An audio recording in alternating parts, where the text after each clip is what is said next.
একজন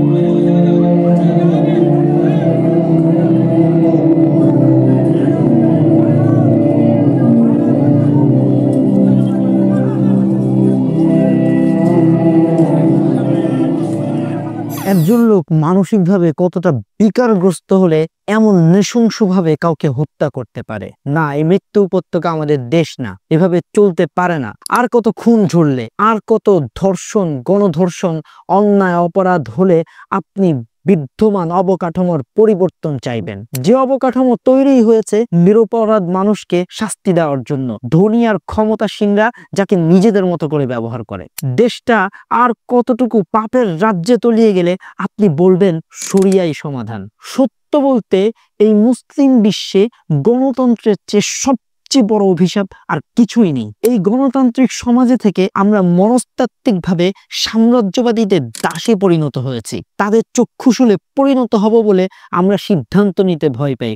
অথচ উচিত তো ছিল যেই চোখ আমাদেরকে হিংস্র দৃষ্টিতে তাকায় সেই চোখ উপড়ে ফেলা, কিন্তু আমরা সেটা পারিনি। এই গণতন্ত্র আমাদেরকে এমন ভাবে বিভক্ত করে রেখেছে যে ধর্মনিরপেক্ষতাবাদী দলগুলো তো বাদই দিলাম, ইসলামপন্থীরাও পর্যন্ত ঐক্যবদ্ধভাবে একটা সিদ্ধান্ত নিতে পারে না। হ্যাঁ, এটাই হলো গণতন্ত্রের অভিশাপ।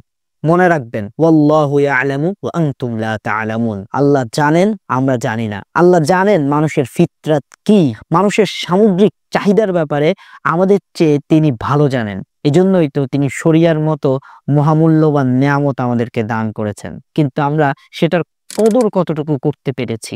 আমরা বন্দী হয়ে রয়েছি বস্তা পচা তন্ত্র মন্ত্রের কারাগারে। সুতরাং এখন ভাবার সময়, সিদ্ধান্ত নেবার সময়। আপনি শরিয়া চাইবেন নাকি দাসত্ব আপনার প্রিয়? কেউ খুন, গুম, ধর্ষণ, গণধর্ষণে মেতে উঠবে, কেউ আবার ৭১-এর মতো ২৪-এর চেতনার ব্যবসা করে বেড়াবে। আর এদিকে সরকার পশ্চিমাদের নতুন নতুন এজেন্ডা বাস্তবায়নের প্রকল্প গড়ে তুলবে। মাঝখানে আপনি হবেন সবার বলির পাঠা। সুতরাং ছিঁড়ে ফেলুন দাসত্বের এই শৃঙ্খল, বৃত্তের বাইরে ভাবতে শিখুন, দেখবেন শরিয়াই সমাধান।